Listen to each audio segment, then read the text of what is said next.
पश्चिम में पिछले 100 सवा 100 साल में साइको एनालिसिस विश्लेषण शुरू हुआ मन का। उसमें केंद्र बिंदु दूसरा व्यक्ति है। मनोवैज्ञानिक अपने मन की तरफ नहीं देख रहा है, वो अपने क्लाइंट के मन को ऑब्जर्व कर रहा है, जैसा कि विज्ञान पदार्थ को, ऑब्जेक्ट को ऑब्जर्व करता है। ऐसे ही वह व्यक्ति मनोवैज्ञानिक के लिए एक ऑब्जेक्ट है। ऑब्जेक्ट के द्वारा जो भी नॉलेज प्राप्त होगी वह इंफॉर्मेटिव सूचना होगी। स्वयं के होने का एहसास उसमें नहीं हो सकता। और अध्यात्म का अर्थ होता है आत्मा, यानी सेल्फ, अधि आत्म, इससे है अध्यात्म शब्द बना है, स्वयं के बारे में ज्ञान। इसलिए मनोविज्ञान अध्यात्म का रिप्लेसमेंट कभी नहीं हो सकता, क्योंकि दोनों की दिशाएं बिल्कुल अलग अलग हैं। इस बात को ख्याल रखिएगा। मैंने सुना है मुल्ला नसरुद्दीन के बारे में, रोज डॉक्टर के पास पहुंच जाता था और घंटा भर उसका दिमाग खराब करता कि मुझे ये बीमारी है, वो बीमारी है, कौन सी टेस्ट करवा लूं, एक्सरे करवा लूं, MRI करवा लूं, ब्लड टेस्ट की जरूरत है क्या कारण है बीमारी का पता लगाइए, क्यों हो रहा है, कैसे ठीक होगा। डॉक्टर भी परेशान हो गया था। पक्का पता है कि मानसिक रोगी है, रोज नई नई समस्याएं लेके चला आता है, शरीर की जांच में कहीं कोई खराबी नहीं है। आखिर डॉक्टर भी एक दिन थक गया। उसने कहा तुम ऐसा करो, कुछ दिनों के लिए थोड़ा सा मौसम परिवर्तन कर लो, कहीं हिल स्टेशन पे चले जाओ, थोड़ी आबहवा बदलेगी, जल पानी बदलेगा तो अच्छा लगेगा। नसरुद्दीन का बिल्कुल ठीक, अगर आप समझते हैं कि यही इलाज है तो मैं बिल्कुल करने तैयार हूँ। चला गया, दूसरे दिन चला गया। अगले दिन शाम को फ़ोन आया डॉक्टर के पास कि डॉक्टर साहब यहाँ बहुत अच्छा लग रहा है मुझे, अभी कोई तकलीफ नहीं है, अब बताइए आपकी क्या डायग्नोसिस है, ऐसा क्यों हो रहा है। डॉक्टर भी सिर पीट लेगा अपना। जब बीमार हो तब तो समझ में आता है कि तुम पता लगाओ क्यों, क्या, कैसे। जब ठीक हो रहे हो, अच्छा लग रहा है, तब भी वही सवाल क्यों, मुझे स्वस्थ महसूस क्यों हो रहा है, अब बताइए कौन सी जांच करवाऊं। हमें हंसी आएगी नसरुद्दीन पे, हम सबकी खोपड़ी भी उससे कम नहीं है।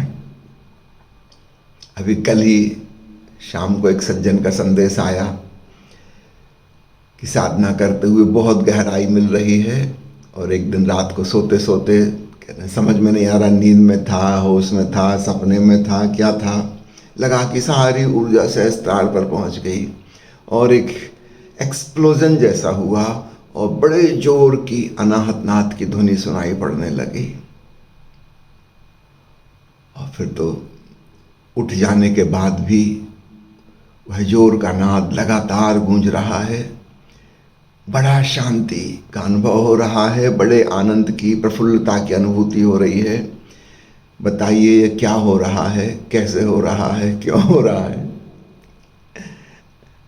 अगर इनको उत्तर दे दो तो इनका सारा अनुभव नष्ट हो जाएगा, क्योंकि वह जो अवस्था बनी है वह बनी थी निर्विचार की अवस्था में। क्यों, क्या, कैसे, इनका जो उत्तर होगा वह विचार होगा। चाहे कोई दूसरा उत्तर ना दे, ये खुद ही सोचने लगे। जहां सोच विचार शुरू हो गया वहां निर्विचार अवस्था तो गई, तो फिर तो सोच विचार का जंजाल शुरू हो गया। इससे कोई फर्क नहीं पड़ता तुम राजनीति के बारे में सोच रहे हो, पड़ोसी के बारे में सोच रहे हो, कि अपने भीतर हुए अनुभव के बारे में सोच रहे हो। विचार तो विचार हैं।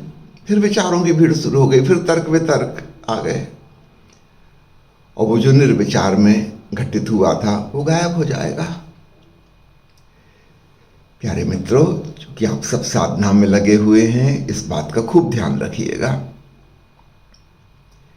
जब कुछ सुंदर अनुभव हो, स्वास्थ्यदायी, शांतिदायी, आनंददायी, प्रीतिपूर्ण, उसको एंजॉय करना, अनुग्रह भाव से भरना, नाचना, गाना, झूमना,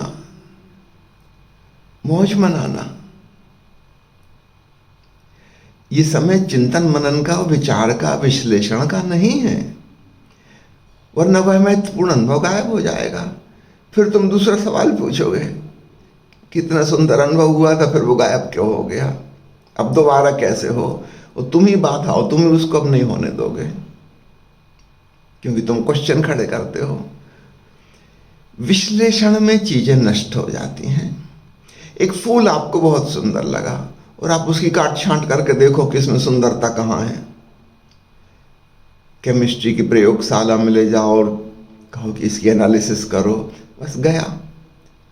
और सब हाथ में आ जाएगा कि कितना मैग्नीशियम है, कितना पिगमेंट है, कितना क्लोरोफिल है, कितना पानी है। सौंदर्य भर हाथ नहीं आएगा।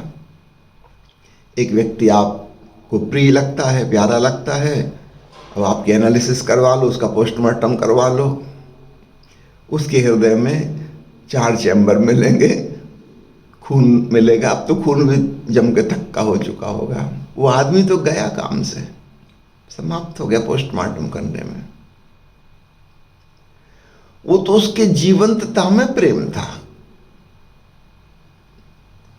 एनालिसिस की प्रोसेस में जीवन ही नष्ट हो गया, अब प्रेम कहां से मिलेगा?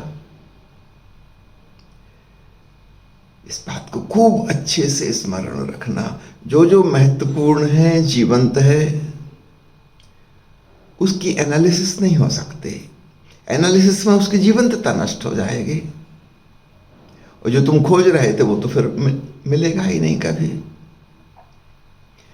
विचार की प्रक्रिया, एनालिसिस की प्रक्रिया चीजों को तोड़ती है। देखो, विज्ञान ने तोड़ना शुरू किया, पदार्थ को खंड खंड किया, अणु पे पहुंच गए, अणु को तोड़ा, परमाणु पे पहुंच गए, परमाणु को तोड़ा, इलेक्ट्रॉन प्रोटॉन पे पहुंच गए, उनको भी तोड़ा, तरंगों पे, क्वांटा पे पहुंच गए, तोड़ते जाते सब एटॉमिक पार्टिकल्स पे पहुंच गए। अध्यात्म की प्रक्रिया जोड़ की है, इसलिए तो जोड़ को हम योग कहते ना।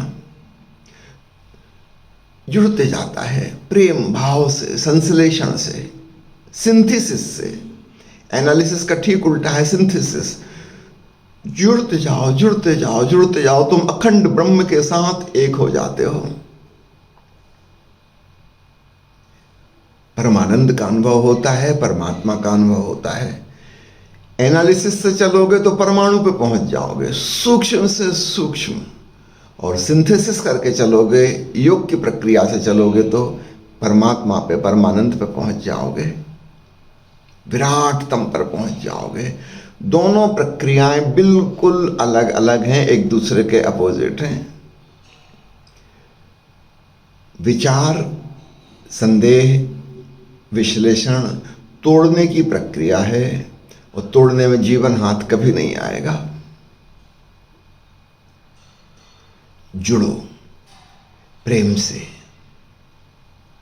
भाव से, होश से, भावना और चेतना को निखारो, विकसित करो, और तुम पाओगे तुम विराट की ओर अग्रसर होने लगे। और धीरे धीरे तुम खो ही गए, बस केवल विराट ही बचा। मैं इसलिए खो जाता है क्योंकि मैं भाव में भी टूटेपन का एहसास है कि मैं जगत से भिन्न हूं।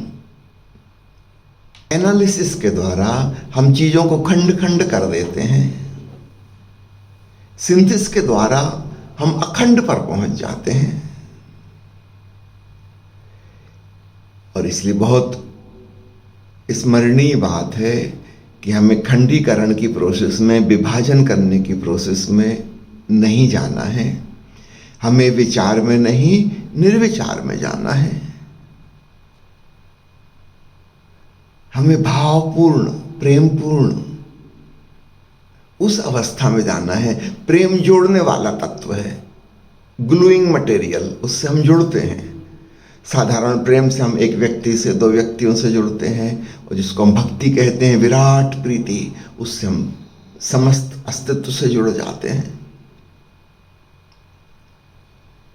इसलिए यहाँ देखते हैं, अपन साक्षी भाव सीखने चले हैं, उसके पहले हम नाचते हैं, गाते हैं, झूमते हैं, जरा मस्ती में डोलते हैं।